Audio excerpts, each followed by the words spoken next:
testing me. Can everyone hear me okay? Can I get a thumbs up or something? I can hear you. All right, great, great, great. Welcome, guys. As Alex is getting the presentation pulled up, I want just to say hello. I'm Cameron Woodfield. I'm the coordinator of student life here at Lone Star College-Kingwood, and it is a privilege to be able to do something that I love, which is be able to pour into you all based upon the area of student life, something that is really passionate to me.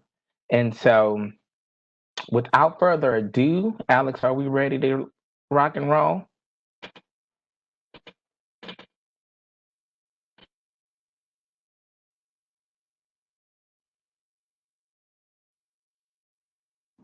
Sorry, yes, we're Oh, ready.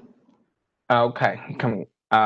So pretty much what you will learn, the objective for today is, and what you will learn in this presentation is you will learn how to receive, I'm sorry, you will receive tools and resources that will assist in programming, planning, execution, and assessment in a virtual atmosphere. You will also understand the fundamental purpose of intentional programming and how to properly engage our students here on campus. And you will also be able to know the process and procedures of program planning and the implementation process. And lastly, we will be able to understand the importance of program assessment and learning outcomes. So we can go to the next slide. Okay, programming 101. What is programming? Um, Pretty much, programming is a tool that is comprised of various areas to cognitively engage students outside of the classroom. Areas that may include career readiness, networking, building personal and professional relationships, and also building campus morale. Different types of programs that we might fall into different categories should be campus-wide programs that will be our spring flings, rodeo bowls, anything that brings out a massive crowd to encourage a sense of belonging and community. Intentional programming, which is programs that will allow our students to have pre-existing knowledge, but also build up on that pre-existing knowledge so they can be able to learn a little bit more from the learning outcome. And then lastly is passive programming, which is something that can either be used in a flyer, a text message, maybe a IG post, or something that you can put on social media that can be an ongoing stream or an ongoing view. So those are different types of programming. Let's get down to to a little bit more, a little more gritty. All right, for the next slide. So, in order to have successful virtual programming, you must have the big idea. And so, what is your big idea? So, idea is what we use to be able to properly program for our students on the collegiate platform. And so, what does idea mean? Idea means, for one, I'm going to have to identify who you're programming for, what's the intention of the program, and identify the learning outcomes that you want your students to receive from the actual program. Two, you're going to go to D, which is deliberate and determine. You want to explore and do a little bit more research and then come to a final common ground of how you want to execute that program. And then we're going to go a little bit further, and after you execute your program, which is E of idea, you want to also bring in A, which assess all of the work that you have done, all the work you have done and the efforts that you have put forward to ensure that you have met the needs of your target audience, but also you know what strategies you can use to improve on your next program in the future. So we can go to the next slide. Let's break this down. So the identifying stage. Identifying stage. The identifying stages is what you consider brainstorming. So this is our brainstorming stage. So as you and your collegiate peers or your RSO groups, as you all come together with your advisors, you might want to ask yourself, before we put this program together, we want to find out these key elements. For one, we want to find out, who are we programming for? What is our target audience? I know we have our community group RSOs. You may want to do a program that is catering towards everyone, a community-wide program that is informing everyone of whatever your initiative or what your target goal is for that particular program. If you are occupational RSO, you may want to do a little bit more intentional programming where you're able to hound on those students that are interested in your area so you can be able to bring a little bit more intellect or a little bit more knowledge to the students' prior knowledge. And from there, that's how we get that we get this machine moving. And so from there, we will take it to what do we want our target audience to take away from this event? So these are different questions that we have to ask, and these are going to also go into your assessment plan. From there, we're going to figure out how do we want to approach this. So as you're looking on the other side of the slide, you see where it says the process. These processes coincide with each bullet point. So as we're finding out who are we programming for, we're programming for our collegiate peers or fellow RSO members. What are we doing with this program? We're here to educate, we're here to engage, and we're here to encourage. Then we're going to go to how are we going to be able to do this programming? What platform are we going to use? What type of program we're going to use? I'm sorry. We can do social events. We can have a speaker panel. We can do a documentary film. We can do a lecture. So those are different areas that you want to probe and ask yourselves before you start putting ideal pen to paper and get to moving. All right. So we are done with the brainstorming stage. Let's go on to the next phase. D, deliberating and determination. So you're going to determine what you want and you're going to deliberate first and then you're going to determine and put it on paper. So this is the research and exploring stage. What this stage consists of is, for one, you have to organize a proper budget to execute the vision of the program.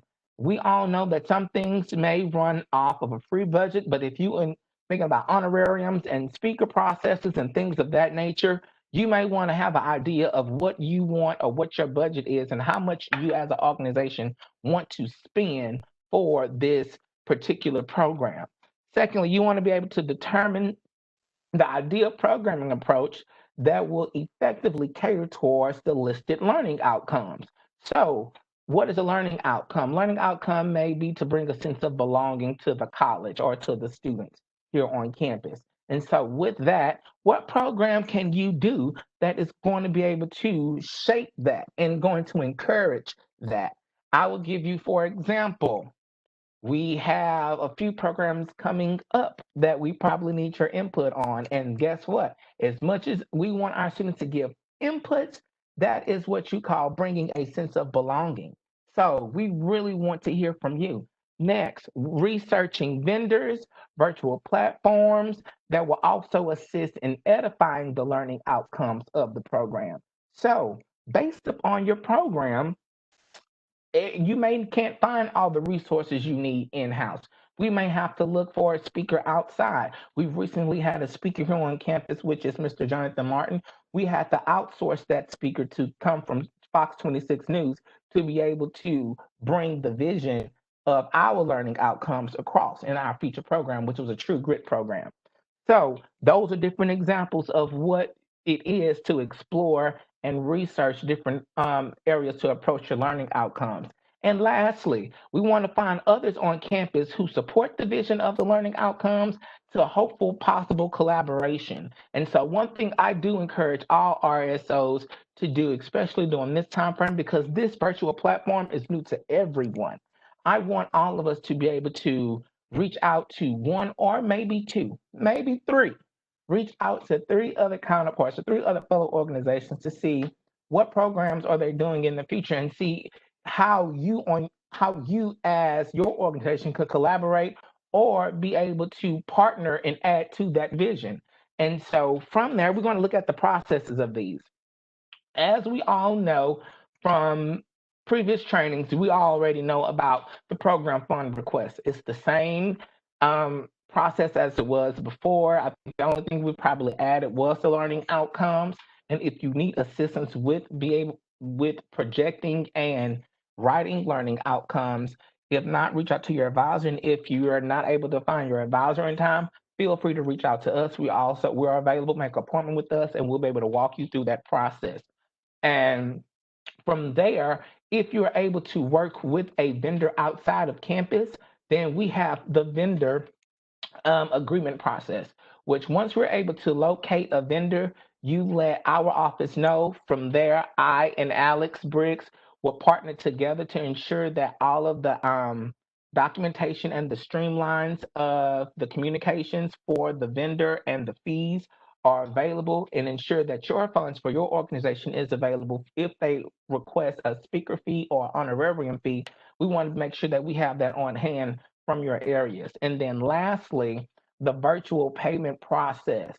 Um, I know that we just recently produced a RSO virtual process form where it's a pretty much a cute little cheat sheet for our RSOs and our advisors to be able to follow when it comes to building in for your programming process. Please refer to that because that is the most updated information that we have based upon our virtual planning process. All righty, Alex, I think that covered it. All right, so let's take a look of what our vendor agreement actually looks like. So you can be able to know exactly what to do, or what you're to be able to understand what we're doing here on our end. So here, based upon your logistics form that you normally fill out for student life, all the information goes here. And to have an idea of what it is, this form actually protects us as a college and also you as the organization when it comes to ensuring that your event is successful. All we need to know is the information to be accurate in your fund processing form to be able to go ahead and put into this form and then send it on to your vendor or your speaker. Once we receive it back, we can ensure that your program is going to be a success and have all of the logistics on the back end completed. So that is just a highlight of the vendor form. You do not have to do anything with the vendor form. This is just so you know what the process actually looks like on our end when we're all setting up programs for the upcoming semesters. Next slide. Okay, execution process. Execution. This is the fun part. That means it's almost over. This is the implementation stage.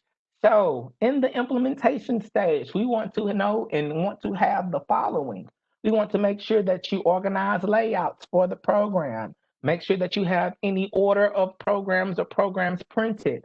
Also, if you have job assignments or duties for your team members that are doing the programs with you, such as, for example, you see these hands, right? I'm not clicking a slide. However, I do have my teammate, which is Alex Briggs, on the other end doing the technical portion of the actual current RSL workshop currently. So, pretty much that's the lineup. Make sure that you have logistic meetings, making sure that you are talking to all parties involved before you execute your program. And these conversations need to happen at least 30 days prior to your launch date of your program. Ensuring that you're talking to your media specialist or the person that's doing your flyers to ensure that you have your event flyers produced and processed and promoted on time so you can get students so students can be aware and also add it to their calendar so they can participate. These things also, all of these things go into the execution phase. And last thing about the execution phase is once it's showtime, please have fun. Have fun. Enjoy yourself. Um, enjoy yourself. You've done all of this work, you've done all of this collaboration. Why not? I'd say it's a great program. If you have great learning outcomes, you know that your fellow collegiate peers are going to receive something from it. Have fun with it. This is a great job for us. We always want to make sure that we keep fun first and foremost when it comes to programming. So, yes, I think that's about it. Enjoy yourself. Conduct run throughs when it comes to troubleshooting and things of that nature prior to event starting. For example, today, You may not have to take an hour prior to show up in order to do troubleshooting. You may be 30 minutes. You want to be able to give your speaker a little time, just say, for instance, if they have another appointment prior to the program. You want to make sure that you're also flexible because in a virtual environment, it's so many functioning parts to where you really need to be able to not only be flexible, but still have control of the actual situation before you execute your program. You want to make sure all I's are dotted and T's crossed. And that is what this phase is all about. Next slide.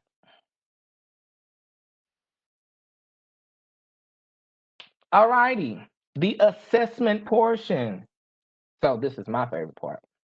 So when you are assessing, assessment is to ensure that you did your job at the end of the day.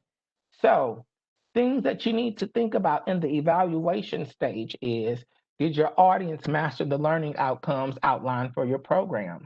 And some of these things don't always have to come in a written format. Some things you can able to see those students reaching their goals or achieving the goals that you have set. Some things you can be able to view based upon a quick Kahoot game. Certain things you're able to do based upon a swab of a QR code, answering a few questions to see if you mastered it, and pressing send. So it doesn't have to be a drawn out test program. You can click 5 to 7 questions that cater towards your event, and hey, you're in good standing. Feedback, nextly, feedback from audience on ways to improve future programming. All programs are good, but all programs are not perfect. And so, one thing I want us to know is this is a virtual environment and we can always do better. Even right now, I can't wait till tomorrow to have a meeting with Alex to see what could I've done better on this workshop today. So, these are things that we want to put in first and foremost. And lastly, you want to make sure that you get feedback from your team that are working on the side of you because you can't be everywhere at the same time. And so it may be something that one of your teammates caught that you weren't able to see. And you need to be able to have a mindset of how to properly plan for the next time. And so these are things that we constantly do on a daily basis. And when it comes to a virtual setting, we want to ensure that our students are properly prepared for everything that may come their way. We may not get 100% in this workshop. However, we want to make sure that you are set up for at least 96% of a great, effective virtual program.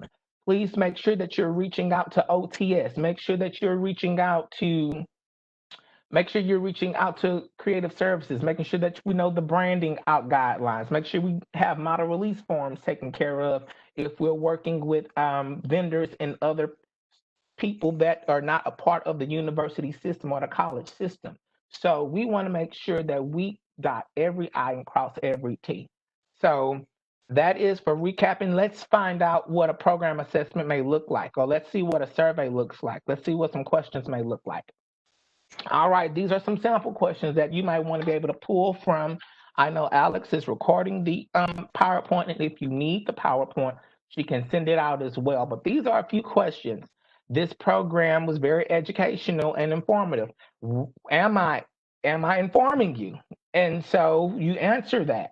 From you want to know that. Is the speaker and very insightful and engaging? People want to know that. Also, I've learned how to properly program plan on my journey. Am I doing that for you today? So these are things that you want to be able to get feedback from your peers. Also, there are open-end questions that you might want to ask to see if a student really got down home to understanding or mastering the content that you want them to master, which is list 3 things that you may find beneficial about this program. What are 3 different things? What 3 different types of programming is it? I mentioned that earlier. We know community wide, we know intentional programming, and we also know passive programming. And also, lastly, what ways could we improve to make this program better? So, These are sample questions. If you need more, please feel free to reach out to our office. We'll be able to coach you through that as well. Also, sample questions, well, program outcomes and assessment questions go hand in hand. And if I need to do a workshop on that, then I can, Alex. Just let me know, and we can be able to do a mini workshop on program outcomes and sample assessment questions. So we can go to the next slide. All right. Virtual platforms and other program resources. So at the top, please make sure that you lock in our student life link. Make it your favorite, make it your favorite, make it your favorite. Go ahead. We have our platforms, which is Facebook and Instagram. Make sure you go ahead and you connect with us. Make it your favorite, make it your favorite, make it your favorite. And on to the left, we have different programs that you can probably put into the atmosphere of your team meetings and spread around and see if you get some votes and see if you get some buy-in to be able to do these with your RSOs. So we have esports. Please make sure that you sign up. We have esports for a system out now. Please make sure that you sign up for that. Also, we have different virtual game shows you can conduct, virtual talent shows, virtual movie marathons, multiplayer video games, and also I just found out they had virtual Uno. So that's my stuff. So hey, it's different things, and virtual Uno is considered building a sense of belonging amongst collegiate peers and campus community. Hey, that was a learning outcome right there. So there are different ways that you can engage each other, yourselves, and other collegiate peers based upon proper virtual program planning. And if you need anything, please give my office a call. What is the next slide? Do we have any questions from the audience?